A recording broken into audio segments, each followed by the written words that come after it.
Hey guys, Infidel1258 here. Hope you're doing well. Today I'm hanging out with Psilence and we're going to be chatting about all things Splinterlands. This is the first time we've had the chance to speak, at least in this sort of format, and I'm looking forward to it. I know a little bit about you, brother, from just watching your content. I love your passion. I love how you talk about the game. Thank you. And I'm excited to have this conversation today. So maybe before we get into anything, for those that watch my channel but maybe don't know you, tell me a little bit about how you got into Splinterlands, why you're excited about what this is, or, even where you're at right now, because this is an interesting bull market moment, but it hasn't touched Splinterlands. Yeah. Where are you? Are you feeling excited, nervous? Like, where did you come from and where are you at now?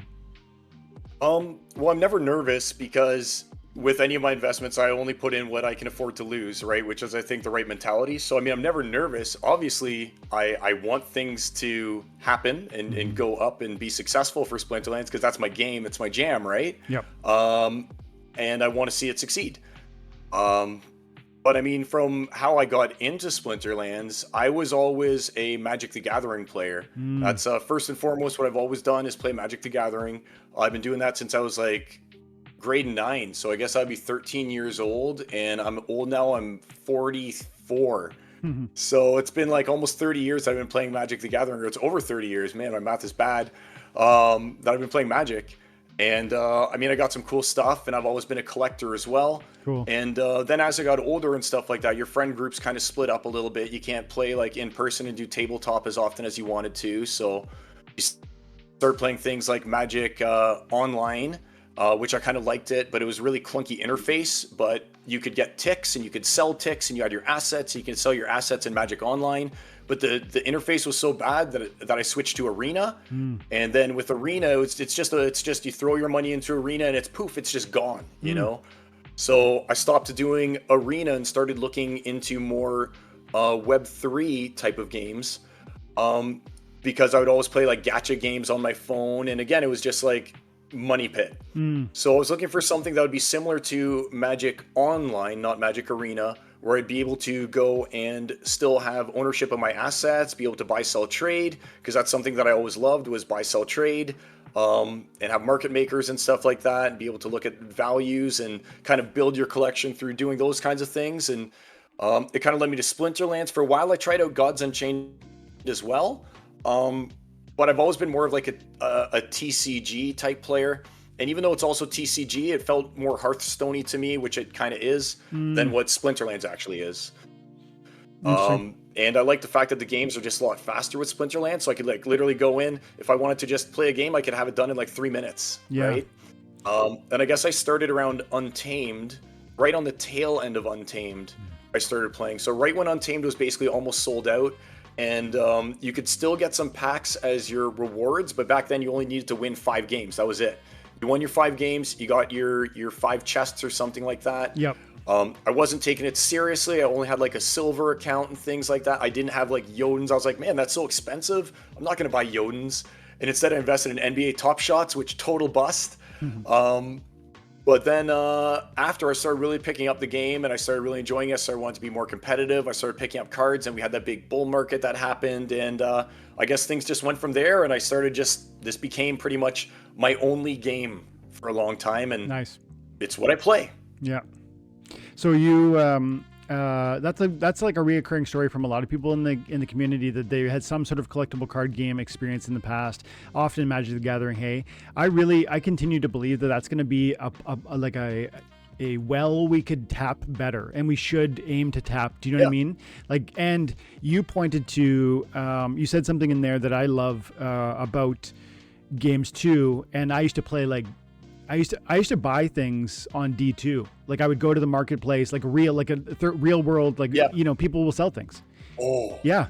And then I love Diablo too. I loved the auction house. I was so sad when they shut down the auction house, because I managed to pay for my copy of Diablo. Yeah. I didn't make tons of money, but I paid for my copy of Diablo in the auction house. Exactly. And I thought that was so cool. So awesome. And everyone hated me for it. They said, oh, you're a grifter. You're one of those marketplace guys. But to me, that was half the fun, was finding the item, setting the price, scouring the market, looking for the good deals on the good items and upgrading that way. And I wanted that same feel in anything that I played, Yeah, me too. I 100%. In fact, I didn't love D3. D3 is the one that really brought that marketplace forward. And I didn't love the gameplay mechanic really as nearly. D2 I loved. Like I played so much.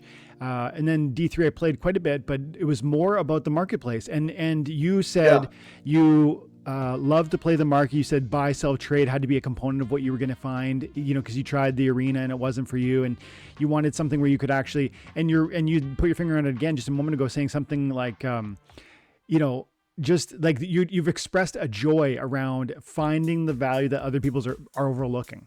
And I've seen you do those videos where you're doing that exact same thing too. Recent, like maybe a month ago ish, you were going to the marketplace and looking at some cards that people were, you know, that you thought were really, you know, maybe overlooked value. And I love that about Splinterlands. People don't, I don't think, give enough credit for Splinterlands because they will say things like it's a simple game.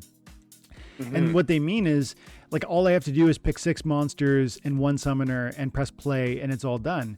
But that it totally ignores all the complexity that you're alluding to, whether it's the marketplace analysis and, you know, building out a deck in a which is super complicated on a budget, by the way. Or whether it's the understanding the meta, and I know you love that too. Like, it's not just about the market and the development of a team. You love the thoughtful analysis of your team. I've seen you play all your ranked videos. Yeah. And so talk to me about like the combination of those things, because it's not just the marketplace that you're excited about with Splinterlands, right? Well, I think that different people play for different reasons, right? And I know a lot of people have issues with investors and stuff like that versus players, and there used to be at least this mindset of, hey, you're an investor, so you're the bad guy because you take your account, you buy these assets, and you just hand it off to a scholar, versus the players who are like, no, I'm in it to play and I've only got one of each card. And I think that you need all those things together to kind of create the kind of ecosystem that there is within Splinterlands, right? It's not just for players, it's not just for collectors. In fact, myself, I was able to flip on a dime. I went from being like a hardcore player in Modern to right now I'm just botting Wild, trying to build up my account, build up some assets and stuff like that. And my play is limited to just doing mostly guild brawls and still just like scanning the marketplace and stuff like that for other cards that I can use to build up my Wild account to be more successful in Wild. So I just love the fact that you can like have both of those worlds colliding, both the investment side of the world and the play side of the world, and it doesn't matter which side you're on, you're all still participating in the ecosystem. Yeah. There is something for everybody with something like Splinterlands. And that's interesting too. Like I think we are doing this game a disservice when we trying to understand it as simply a collectible card game or as simply a auto brawler, like a blockchain based auto brawler. Like the battles are sophisticated and complicated, and the player has agency in the creation of the team.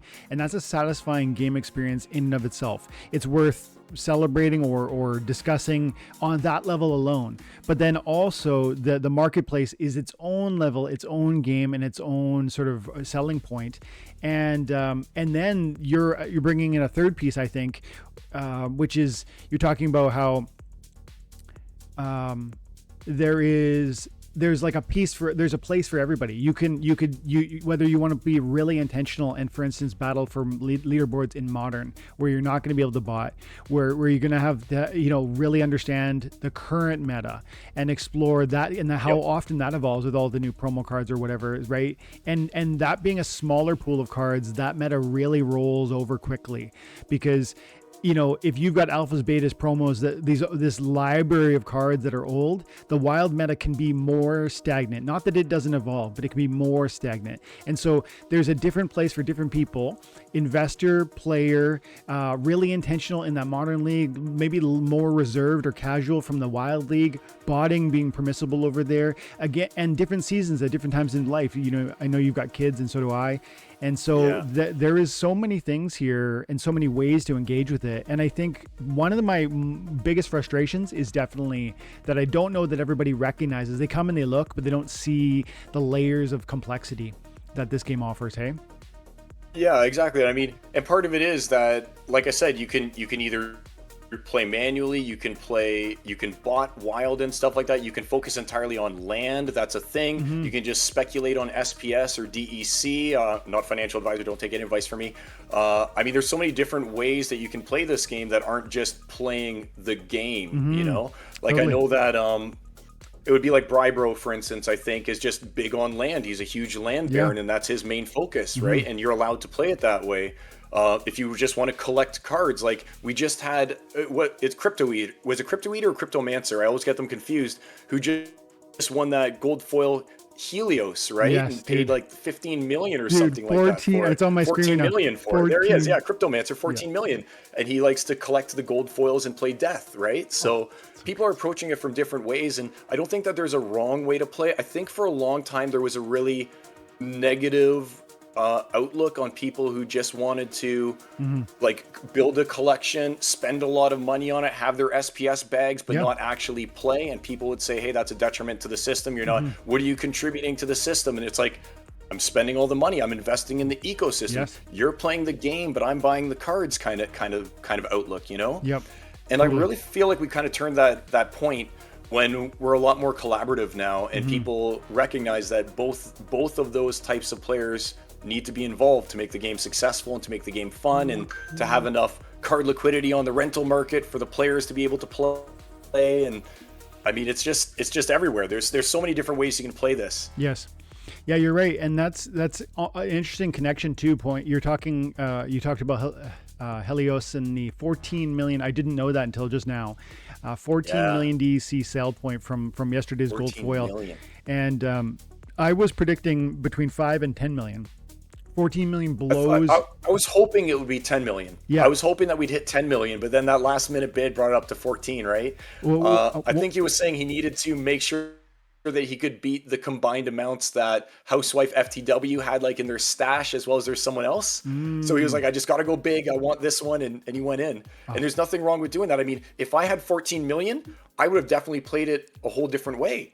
You know, I would have bought a lot more Untamed cards. I would have maybe gone in, and I think it was Bronze Dragon who said, I swept the floor of like cheap Chaos Legion cards because I wanted to get ready for survival mode, you know? So just the fact that you can buy a card for 14 million, but then you can also go and buy a card for like $2 and get a max deep lurker or something like that. Just so many different ways you can approach it. Do you want gold foil? Do you want just regular foil? Well, So, man, so many thoughts I want to pull on. Survival mode, investors are quote unquote bad guys. That was something you alluded to, and people do talk about that. Also, crazy price tags on Heloise the Hollow or other cards too. Not just that, like Tofu is like $600-700 for a max Tofu. You know, that's not a joke, man. That's not small potatoes for a regular foil one card. And that was an airdrop. I mean, imagine playing this game and being able to just get airdropped like 5 or 6 $50 cards, you know, just for playing the game, doing what you're going to do. And here you are, you got, I think I got 6 Eternal Tofu and then I bought 5 off the market. Nice. But the fact that those 6 Eternal Tofu represented like $300 just for playing this game, crazy. You know, there's lots of hidden value in the game, including just the staked SPS. I mean, a lot of people forget, hey, sure, you need SPS to be staked in order to get your rewards up. But at the same time, you're also earning on that staked SPS as well. Exactly. And you can rent it out too. I mean, there's so many different ways that you can play this game, and it's not all playing the game officially. It's playing the game, playing the market, playing the lands. It's almost like a DeFi in a lot of ways, combined with the game. Yes. And you can approach it from either end. Totally. And I think anybody who fails to understand that fails to understand why this game is exciting and revolutionary. And that's why I'm so, for 6 years, like January, I'm going to be 44 in January, by the way. You mentioned 44. I'm going to be 44 at the end of January. And January also will be my 6-year anniversary playing Splinterlands. And I play this game almost every day. Like, I mean, I don't know, I didn't count how many days I didn't play, but honestly, it's not more than, you know, a month or two across 6 years. Like there's maybe 60 days where I didn't play this thing. And that includes like travel time, and it includes vacations, and it includes like really busy work seasons or health, you know, problems with family or whatnot. I just love this game, and I always have, because there's such a depth of complexity and there's so much agency, and that means like choices you can make and they matter. And so again, are you going to spend 14 million, and everyone's got a different story, but are you going to spend 14 million DC on one gold foil card, or are you going to build out a deck, that really is so, you could do so much with that money. Yep. I got to pull up the calculator right now, just to pull off what does that even equate to? 14 million DEC times points. You're right. I mean, we're not really printing a ton of DEC, right? So I'm hoping that Conclave Arcana is going to be the catalyst for having the flywheel and stuff take off, because there's not going to be enough DEC for everyone to get their pre-order packs.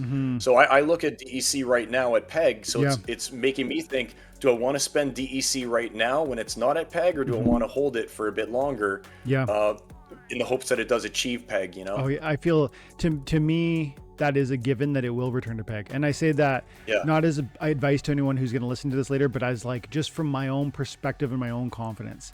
And anyone who wants to take that as advice needs to understand that I have a foundational conversation around what Splinterlands is and where it's going to go. And everyone, I say on this channel quite a bit, there are 3 reasons why you believe or don't believe in what Splinterlands is. Either hopefully you think it's fun, hopefully you think it's rewarding, and hopefully you believe it's going to be here in the future. If one of those legs is not present in your understanding of what Splinterlands is, then you should doubt DEC or SPS or the game.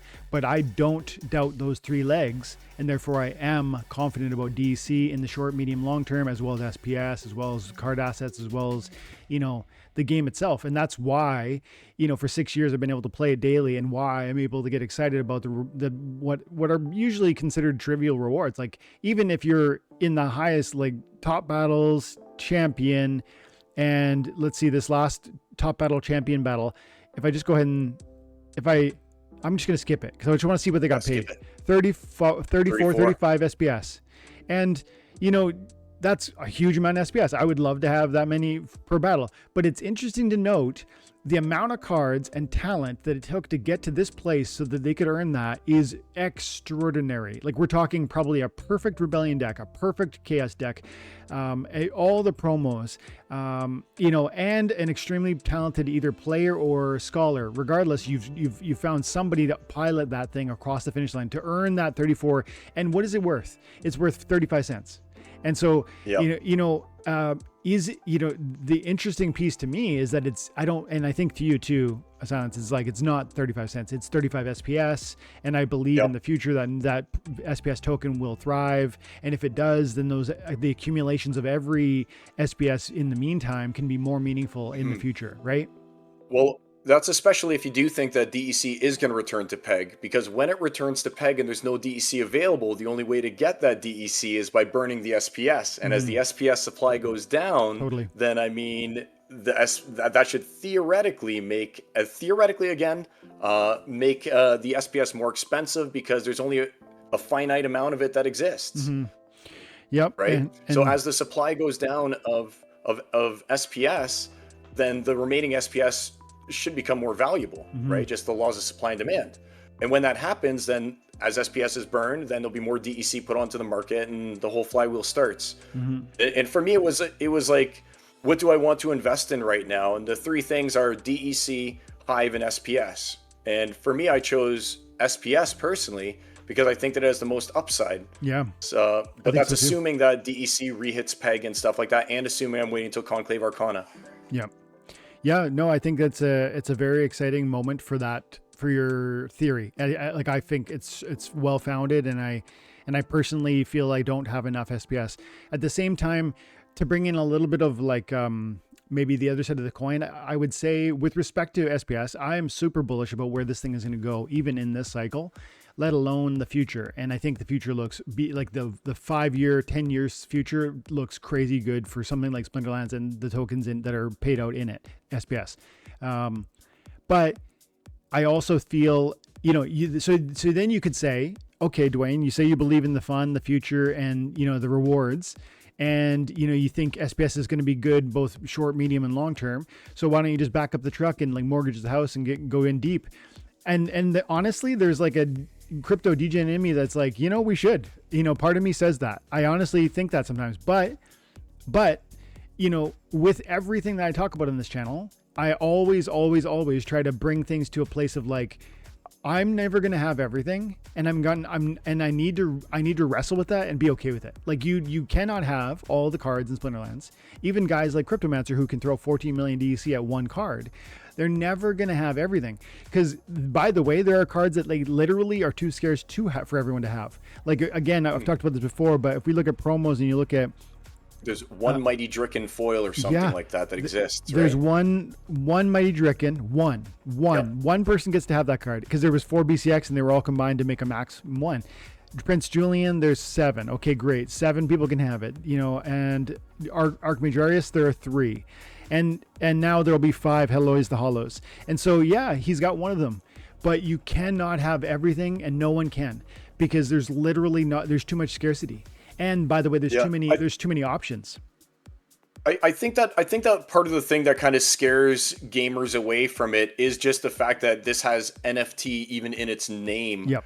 Because when people think about NFTs, a lot of time they think about like Bored Ape Yacht Club, and they think about like these digital pixels that don't represent anything except for being like a picture on a screen. But when you're talking about like NFT assets like in Splinterlands, those are all card pieces that you can use. So the people who are against NFTs, I don't know how well they really understand the different ways that NFTs can be used. They're not just images; they're images with utility. That's right. Right. So that's another bit of a component as well. That I think that once people realize that this is like owning your assets, like in Magic Online, not Magic Arena, like in Magic Online, that it could draw in a lot more people as well. I don't know if that was a non sequitur or not, but just when I think about NFTs, I my first thought is Bored Ape Yacht Club and how many people just got burned so bad on these NFTs that started coming out one after another without recognizing that NFTs can have functionality, which is what they are in Splinterlands as well. Yeah. But true gamers, they dislike NFTs.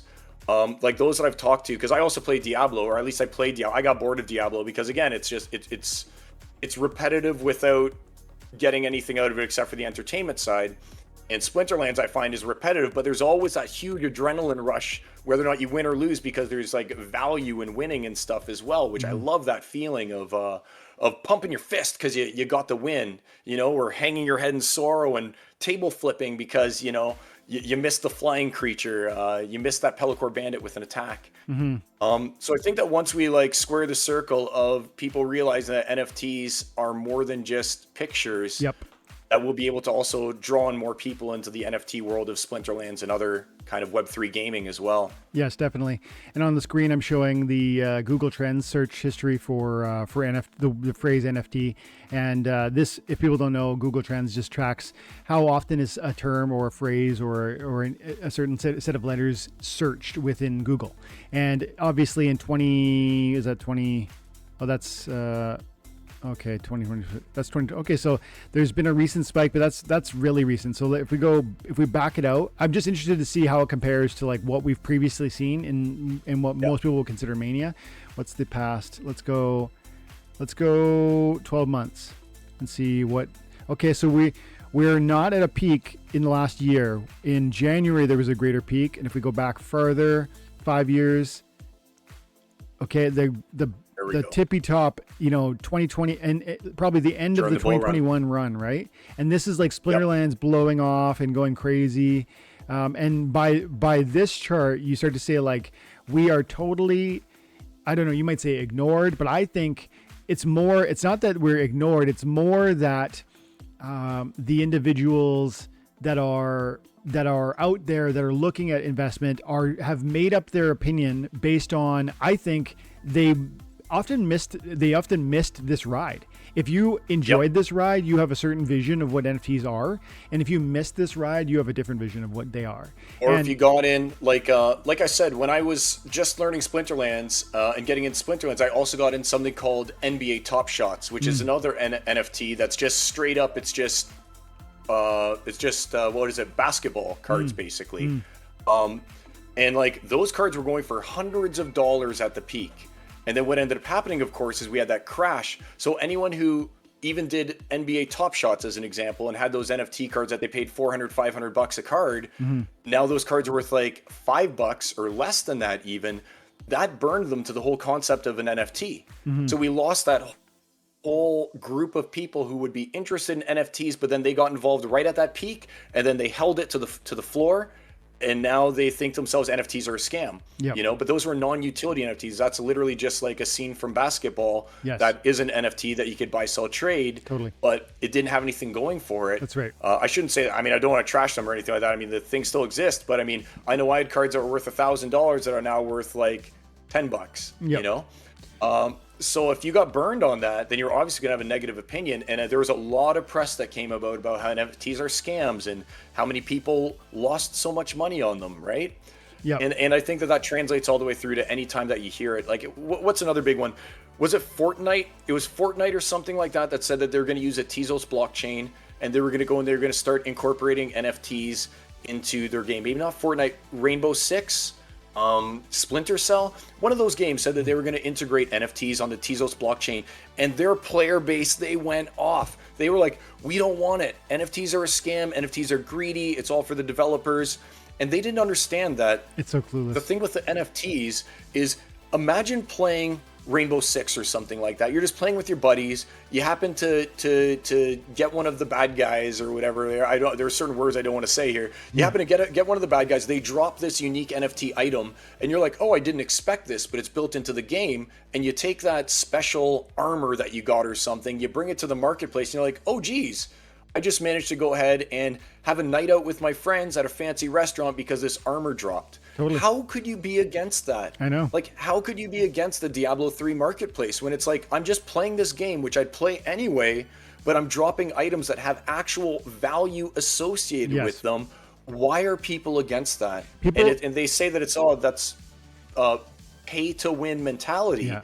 But at the same time, it's such an added bonus. It's like you're shooting yourself in the foot by not wanting these things incorporated into games. Why wouldn't you want to have that extra value-added asset of something that you're going to be doing anyway? Totally. It's confusing to me how there's such a negative sentiment about NFTs in general. Absolutely. People just are.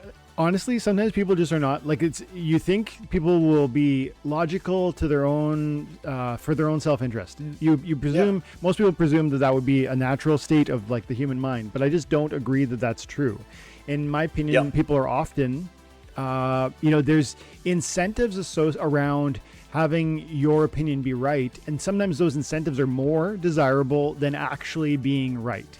And that's really strange if you slow down and think about it. Like you think, well, no, truth should be paramount. But man, if we look around our world in 2024 and we go, does this world value truth? I think so often the reality is no. And I'm not saying that NFTs are quote unquote always good. Don't mistake that. As you implied when you talked about certain NFTs have utility and others don't, there is a distinction. Just like I might say, not all tools are God, not all people are good, not all, nothing like I don't want to paint with broad brushstrokes and say that NFTs are ubiquitously or in every condition, in every situation and circumstance, good. Clearly, I think something like Bored Ape Yacht Club, which is super famous and is part of the black eye that the NFT space has or wears, because essentially it's just like a silly piece of art that rich people sort of held up as a status symbol. It had no utility. It was just literally a picture. And to me, that's weird. I don't get it. I don't find the attraction, but sometimes art is like that. So that's the caveat number one. Sometimes art is literally just the subjective enjoyment of something that others won't. And that is a form of function. I think it's a pretty bad form of function to spend millions of dollars on, but that's neither here nor there. That's the subjectiveness of appreciation of quote unquote art. And then we move away from that and we say, but wait a second, some NFTs aren't just art. They are also a functional tool within a blockchain-based cryptocurrency video game space, and they can not just provide entertainment, but also provide reward. And then it has to be, you have to, even if you hate the first thing, the Bored Ape Yacht Club type stuff, you have to slow down and be like, well, this is a new piece of data. You're talking to me about something that's functional. It has some sort of capacity to provide a return to me. Well, what does that return look like? And you might ask a number of other questions, and you might ultimately conclude you hate this too. But people don't do that math. They just go, exactly. I hated the first one. I hate them all. it involves doing the research too. I mean, if you might hate the first one, then not understand that the second one even exists, and you're Yep. just like, I was burned before, I don't want to be burned again. I'm just avoiding it altogether. So, I mean, that dynamic also exists, right? I mean, how many people even know anything beyond Ape Yacht Club when you're talking about NFTs? Because that's what got the press. It got the press on the way up, it got the press on the way down, Mm-hmm. and here we are. And Yep. the same mentality about like we were saying, the Diablo 3 auction house, about NBA Top Shots, about integrating NFTs into Rainbow Six or whatever it was on the Tezos blockchain. Like, if you don't do the research, then you're only going to know what you're told. And if the Yes. people who are telling you these things are negative in their sentiment, you're going to come off with a negative sentiment as well. Totally. Yeah, absolutely. And Yep. there's I just the other day I watched a Bitcoin, like a 35-minute video essay about why Bitcoin is garbage and it's the worst investment ever. And I'm not going to feature it here because I don't even want to. It like genuinely made me angry. Well, It was like you're allowed. What's The that? thing is, people are allowed to like what they like. Yeah. Can dislike what they don't, right? I'm not gonna, like I said, the investors within Splinterlands can be investors without playing, and the players can be players without really investing. They can rent everything.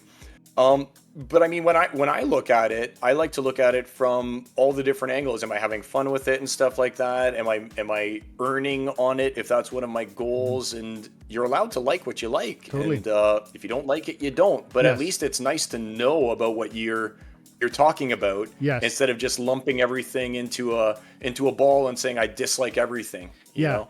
And I think one would say one who's interested in Splinterlands might say, I think there's two fields of view. One, we could say like we would love for more people to understand the joy that we're having here. That's one sort of. So you might say I wish more people knew about Splinterlands. But then you might also say, look, we're not going to appeal to everybody, and lots of people are going to hate us for whatever reason. And those can both be true at the same time. And in my perspective, or from my vantage point, the line in that conversation goes, look, if you just don't want to hear about it, I'm not going to tell you about it. But also, if you presume knowledge of it and you want to talk publicly about what you believe to be true, and you're just totally off base, then I think that's the sort of nonsense that is actually, unfortunately, really prevalent. And also not helpful. So when you come on and say this person did a 55-minute video essay about this is the worst investment of all time, Bitcoin. And by the way, it was recorded a year ago or over a year ago when Bitcoin was probably literally up 150% in a year. And so, 6 million people watched that. And by the way, it wasn't even about Bitcoin. If you hate Bitcoin, hear me, it wasn't even about Bitcoin. It was like the first 25 minutes were about how NFTs are useless. And so, establishing the black eye on cryptocurrency broadly, generally, because specifically certain NFTs exist that are without utility, without function, without form, that really matter. There's no substance to them. It's all essentially just a glamour piece. And that's, again, some people like that, and that's okay. Yeah. You're allowed to like just a piece of art. Like, in my opinion, I look at some art galleries and I go around and I go like, oh, these are not at all for me. These are famous. These are expensive. These are $1 million pieces. I think they're terrible. And that's the reality of any art analysis. So it's just this interesting mix of subjective opinion masquerading as fact. I would never say to somebody on my channel or with respect to Splinterlands that this is going to appeal to everybody, or that it is for everybody. It's for people who follow my thinking on whether it's fun and has a future and it's rewarding. If you believe those things, then you probably should be on board. But if you don't, then you shouldn't. Yeah, I'll be honest. I think there's also a group of people who want to see all things crypto just fail at this point in time. Like, I know that some of the friends that I've been talking to throughout the years when I first got involved with crypto and stuff like that, and I was like, hey, there's this new asset that's out and stuff like that, like, not financial advice or anything like that, but why don't you join in on it with me? Like, let's go and let's check it out. And they said, no, it's a scam. They said it was a scam on the way up. They said it was a scam when it dropped again. Yep. And that's what they've always said. And now here we are, those of us who did invest in Bitcoin and stuff like that, or XRP or any of those other assets and stuff like that, and they're seeing it go up, and they have this regret, and they think, gee, I wish that I had gotten in on that. Totally. And since I didn't, I don't want to see it be successful, because then it represents the fact that I didn't get in on something that did end up ultimately being good. Yes. So it could be their way of just trying to kind of cope with it in some ways, Totally. of, oh, this is bad, it's going to crash again, so I don't want to see it succeed because its success means that I made the wrong decision. That's right. And I think that there is a group of people that honestly feel that way and that honestly think that way. Like, I know within my friend group, I was able to get one person in on doing crypto and stuff like that out of all the people I talked to. And that person is happy, but meanwhile, all the other people have a very negative sentiment about crypto. And I mean, I don't see why. They've seen that I've been successful with it, and I don't know why they have that still negative opinion. I mean, it's a risky asset class, no doubt. Yep, totally. But same time, they could have been on board. This is, I said in my last year, I said, crypto is our generation version of being able to have gotten in on like Apple and IBM and Microsoft and all those things that we were too young to do. So this was our chance. This was our chance at this emerging asset class. And some of us took the risk and some of us didn't. Yep. And I feel like those that didn't take the risk are now looking and saying, I missed the boat. Yep. So I don't want to see it succeed because then I would have failed. I think you're right. I think you're right. And there's a bit of all these things. There's a bit of just like, I haven't thought about it. There's a bit of, I've thought about it and I'm jealous. There's a bit of, there's so many complicated things. But stepping away from more, maybe that salty sort of, let's say, but even just because we didn't really touch on this, or I didn't explore this as much as I wanted to. You said, I think as soon as we started, or maybe before we started going live or recording, you said something about how you're playing differently now. You talked about how you're more focused on the market and you're trying to get ready or something. Help me understand what you meant by that. Okay, so I've kind of flipped. I used to be mostly a player. I would have all my assets, and everything I did was in regards to moving up as high as I could on the leaderboard. But I mean, I'm not a rich person or anything like that, and I've got 4 kids and I've got a mortgage, and I don't have the same amount of money that I can maybe invest in some other people into Splinterlands. So I had to really, Night Stalker to me was the catalyst when I had to really start deciding, what am I going to do to be successful in this game?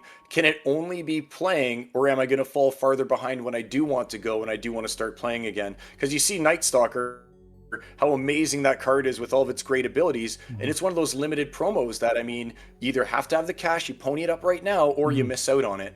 It's not available in packs or anything like that, right? Yep. So when cards like Night Stalker started coming out, I basically felt like I was going to miss out because I didn't have a bunch of capital I could drop into it. So I had to change the way that I play Splinterlands, basically, from being more of a player into looking more at the earning potential that Splinterlands has, like an investor. So I literally flipped to the other side of the coin from being mostly a player to being mostly an investor. And I started doing things like renting out all of my Rebellion cards, which is just cool. The fact that you can actually even do that, Yes, totally. And I started basically being more into just like guild brawls and the occasional tournament and things like that, instead of focusing on modern, where the SPS earnings are higher, but where it's not like a guaranteed amount of DEC that's going to come in every day, so I can then invest in those future promos. So I basically turned off, in a lot of ways, my manual play in order to rent out my valuable Rebellion cards. Nice. So I could create a stockpile of DEC to get ready for, I've always said, I think the very last one of the legends that they release, the very last legend, is going to be another Dr. Blight type card. One of the cards that this is just going to be so good that you're going to want this card. And I have to like balance, how much do I have that I can realistically spend out of my pocket into putting into it, versus how much can I make within the game to help subsidize the future purchases that I want to make. So I went into basically doing a lot of renting out of my assets and a little bit less playing, so I could prepare myself for all these future opportunities that exist. I'm not saying I'm never going to play again, but if I can go ahead, I did a calculation online that just by renting out, I can get almost 100 packs of Conclave Arcana, assuming it comes out on April 1st. Okay. Right. So with my new strategy, I've earned 100 packs of Conclave Arcana by doing my rentals. Amazing. And it would be great if that could also fund some of the legendary cards that are coming out as well. And I even did a calculation, and I think Dejota clipped this on X, that talked about, I'm getting a full mortgage payment passively from playing Splinterlands. Wow. Like if I just wanted to save up those assets and I just wanted to like sell them for some reason, I could literally make a mortgage payment on my house from playing Splinterlands once That's a year. amazing. Like 1/12 of my mortgage payments could be covered by Splinterlands. Yeah. And the fact that something like that exists, I know. the fact that I can now It's crazy. take these cards and be like, I'm gonna get a mortgage payment out of it, and I don't even have to open my browser basically. Like, that's crazy. It's amazing. And like what you were saying as well, of you've been playing this whole time and stuff like that. The fact that I'm not actively playing Modern does not mean that I'm not involved in Splinterlands or the Splinterlands ecosystem or anything else like that. I'm still logging in and checking Discord and still managing my assets and picking up cards when I think that they're still valuable or if they'd help me in Wild or something like that. I'm still doing all of these things, but it's just changed in the way that I'm like focusing on Splinterlands, and I love the fact I can do that. I don't know any other games I can just be like, all right, I'm gonna just turn off my play right now, but still, instead of having these magic cards in my basement that are just taking up space, and just sitting there, I've now leveraged them to be able to do things that I want to do in the future with them. Yeah, totally. It's just crazy the fact that you can do this. Absolutely. It's that is the revolutionary piece of what blockchain brings to video games. Like, you loved video games before you had this opportunity. You had financial opportunities. You just played Magic the Gathering because it was fun. And then you started to maybe see some appreciation of those assets, and you thought, wow, okay, like I was enjoying this, and now I see this other piece. It's fun and rewarding. And once you see that reality and that connection and that opportunity in something, you start to be like, well, can I get that elsewhere? And that's where I am at now. Like, after 2008 financial crisis happened, and I was getting married, and I was spending, and the stock markets were plummeting, and I knew this was like an opportunity because, for instance, the bank I worked for, the stocks went from like $35 a share to $3 or $5 or something. And I knew my bank wasn't going to go out of business. So I thought, this is an investment opportunity. Coca-Cola was at record lows, Apple, like all these crazy things were so cheap. And I wanted to spend money in the market because I knew that this wasn't going to be the end of civilization. I felt the government was going to do something. I didn't know what, but I felt they were going to do something. And of course, they printed money at this alarming rate, and it created this crazy amount of inflation that we're still dealing with today. But what they saved the market, and I knew in that moment something had to change. So I just started chasing after. I started recognizing like blockchain and Bitcoin, and then Steam Monsters, which is now Splinterlands, and understanding that you can receive reward for your time and effort, and that is unique because well, first off, the assets are scarce, and yes, there's new cards that are going to be released tomorrow and the next day, and those affect the conversation around scarcity. But I showed you earlier, some of the cards are literally one of one, and so you can get other cards, but that card is one of one, and that matters. If you don't think it matters, then you've never heard of Pokemon. If you don't think it matters, you've never heard of Magic the Gathering. If you don't think it matters, you've never heard of art, because houses too. It's like anything that is not a commodity.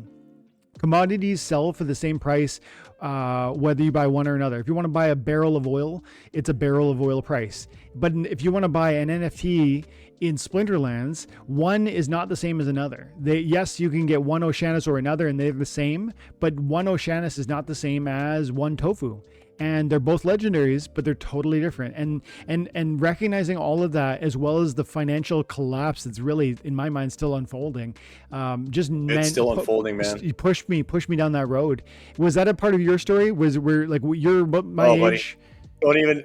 Honestly, I'm so into politics right now. That's been like a major turn of the way that I'm thinking. I don't even want to express my political opinions online. Fair enough. I'll just say that basically you and I are both Canadian, and we're deep pegging even from the 71 cents US. I know. Our inflation's out of control. I know. The thing I like about things like Splinterlands and Bitcoin and stuff like that is I can sell it for non-Canadian money. That's right.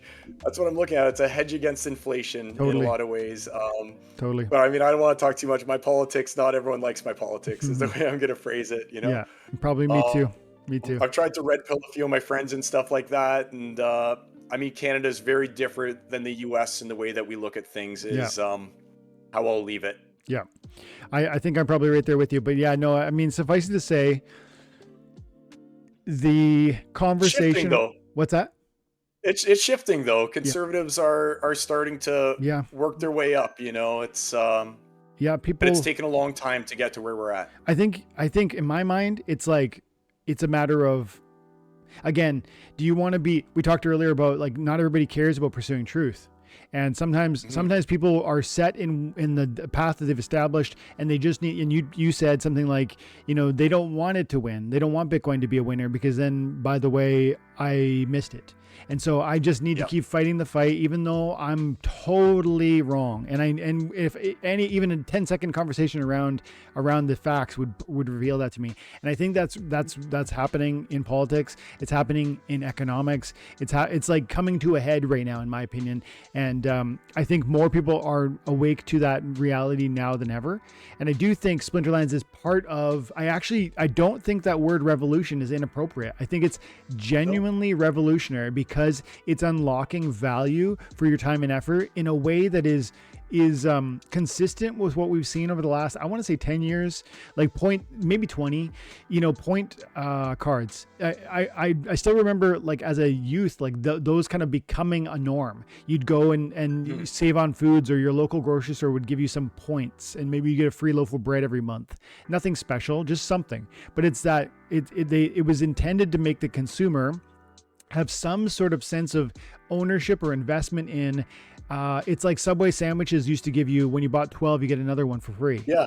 And it's like, it's an idea that we're like, we want to link you to us. We want to invite you back. We want to create a sense of appreciation for what for your patronage. Yeah. And then someone said, wait a second. Why don't the video game industry is this massive thing? Why don't we tie that opportunity and that sense of general reward to the game mechanics that we've always loved? And Matt and Agrod and the team, like that was the vision, that was the revolution, and it's going to get bigger and bigger. It's going to become more and more a part of it. And yes, there's a black eye that we have to overcome from the perspective and perception about what NFTs are, but that will, just like we talked about and alluded to with respect to politics, those narratives will fall apart. There's no logic in them, so they will fall apart. It's just a matter of, time, in my opinion. And so that's the exciting part. And getting the word out there. Right? Like, I actually reposted on my own personal Facebook about when DeJoda made that clip about how I could pay a mortgage payment by playing Splinterlands. Nice. And I had some friends be like, no, that can't be real. And I'm like, no, this is real. I'm literally playing a video game, and this is actually happening. And it's not like they were like, oh, okay, well, tell me more about it. But I mean, I'm sure that thought has stuck in their mind now. I'm sure that they can't just read that and be like, no, these things still don't exist. Yeah. Because I'm not a bot. I'm not a Russian plant. Yeah. I'm not like any of these things. They know me. They know Carl. You know, they know the Sai and stuff like that. They know that I'm a real person that's not just out to hold their leg and just tell them things, they know that when I'm saying something like that, they know the person behind the statement. And I think that we need once more and more people are making these same statements, and they're realizing, hey, there is this world outside that I didn't even know about, that it's going to draw people in. But it's just about reaching that tipping point, when this becomes the mainstream, and it's like, well, why would I play a video game that doesn't give me a reward for my time and attention anymore? There's going to be that moment when something flips, and instead of it being, oh, these video games, they're terrible and Web3 is awful, to I wouldn't play anything but a Web3 game because I'm rewarded for my time and attention. There's one of your sayings. They're all the little advertisement for it, right? Totally, though, for real. I would never play. I would never play, like, I used to play AFK Arena, for instance, on my cell phone. I put probably $250 into it because I like the game. But I mean, if I could have taken that $250 when I was playing and put it into Untamed when Untamed was coming out, there's a clear winner and loser in that scenario. Yeah. Yeah, no, I think you hit the nail on the head with, like, the idea of that, like, it just, once you see it, you can't unsee it. Like, the friend might, the problem is the friend might read that and go, just throw it in the bucket. Like, I remember the first time I heard about Bitcoin, Bitcoin was like $300 or $100 or something.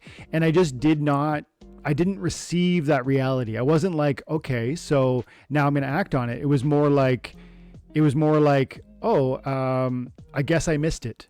I didn't want to go deep into it because I just wanted to presume it was done, and I wanted to, like, but but that was a seed, and then the seed was allowed to grow as I continue to see it in the background or through the corner of my eye. Oh, it's still persisting. It's still, doing what it's doing.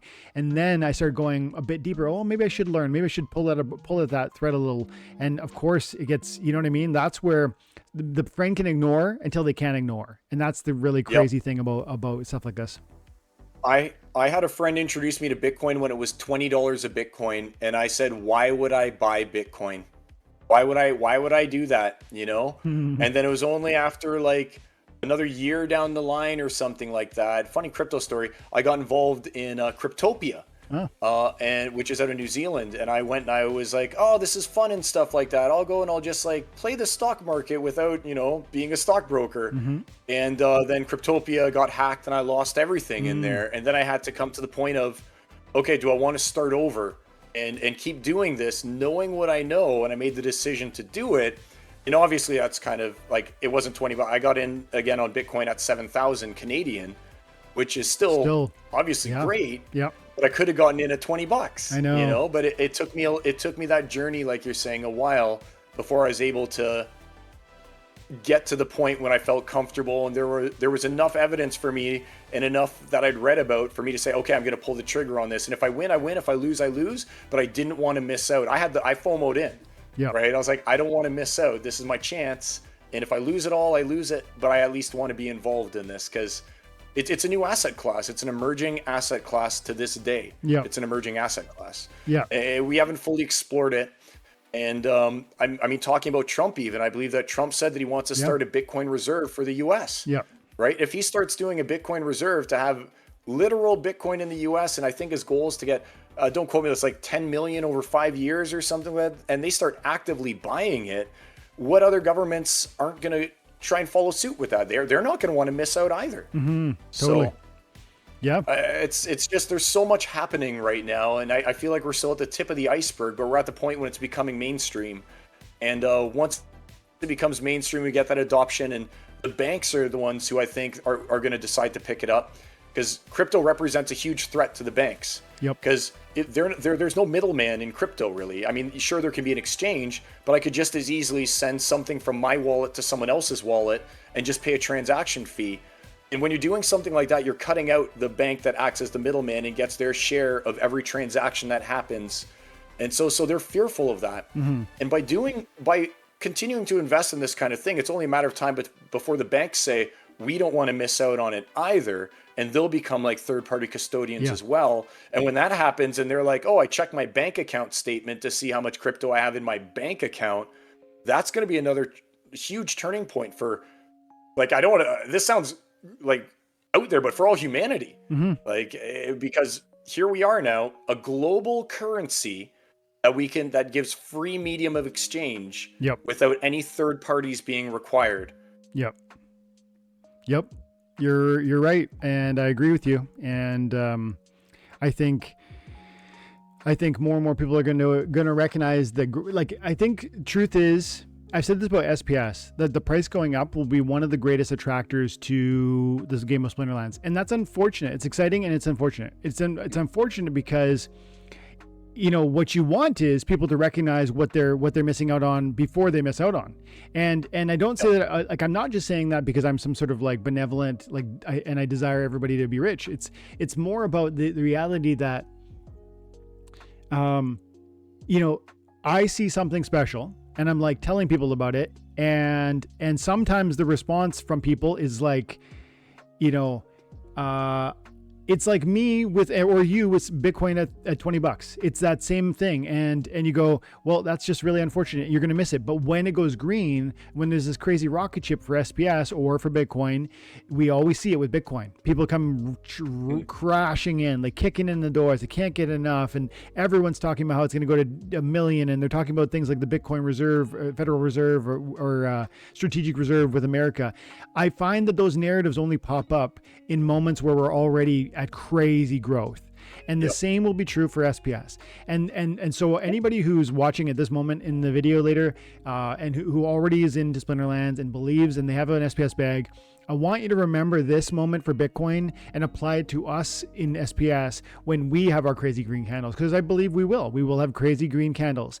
And part of you in those moments, you know, if you knew how high we'll get one day, you wouldn't believe it. That's piece number one. But then piece number two is, while it's going up, you're going to think it can never come down. It's this crazy, like this like strange two-sided coin. This both sides are marred. Like when it's down, you think it can't, part of you really never doesn't believe how big it could get. And when it's up, you don't believe how far it could fall. And we always have to kind of, you know, we want people to recognize, in fact, myself, I want to recognize opportunity while things are low. And I also need to tell myself, because I missed some opportunities to sell last time, that there will be an end to every bull market, just like there will be an end to every bear market. In my opinion, those are two facts about this space. Yep. And I mean, it's about recognizing the right time to get in and get out, just like any other investment, if that's your goal, right? That's what I like about Splinterlands is, whether it goes up, whether it goes down, the game is still here for you to play. Totally. You know, SPS could be worth a penny or it could be worth 10 cents, but you're still able to put the cards into a battle and battle with it. It's not just looking at a trend line, and like you have up right now.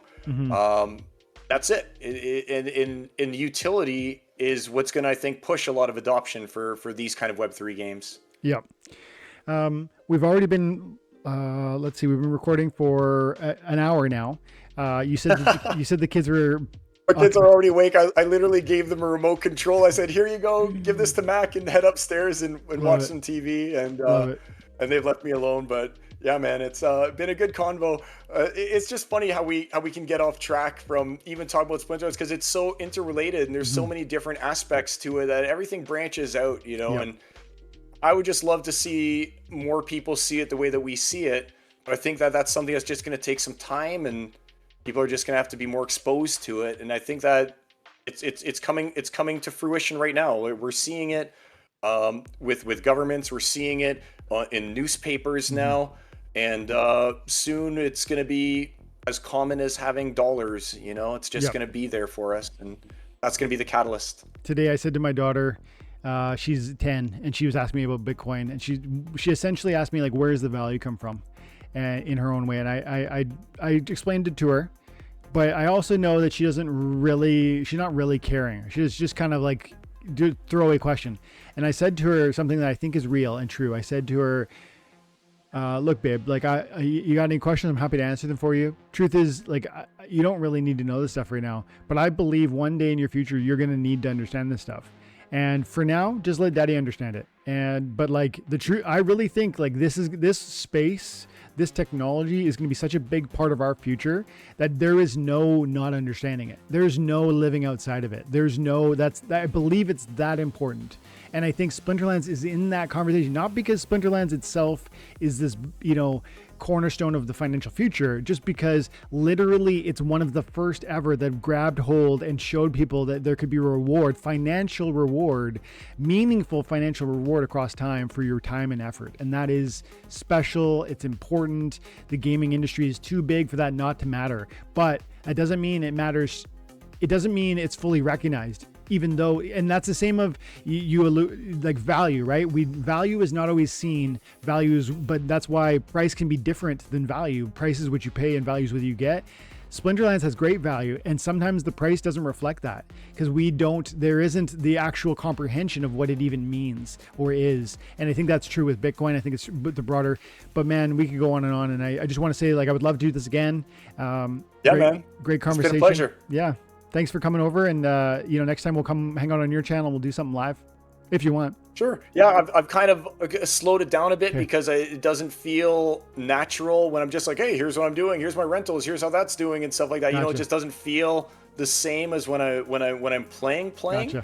But I'm still every day. You'll find me in Discord. You'll find me checking my collection. So, like I said, different ways to play, and it's amazing that I can just flip the coin to the other side and still be using these assets. I've got boxes of Magic cards downstairs I've had for 20 years. They're just dusty, man, and here's my card still being used. Love it.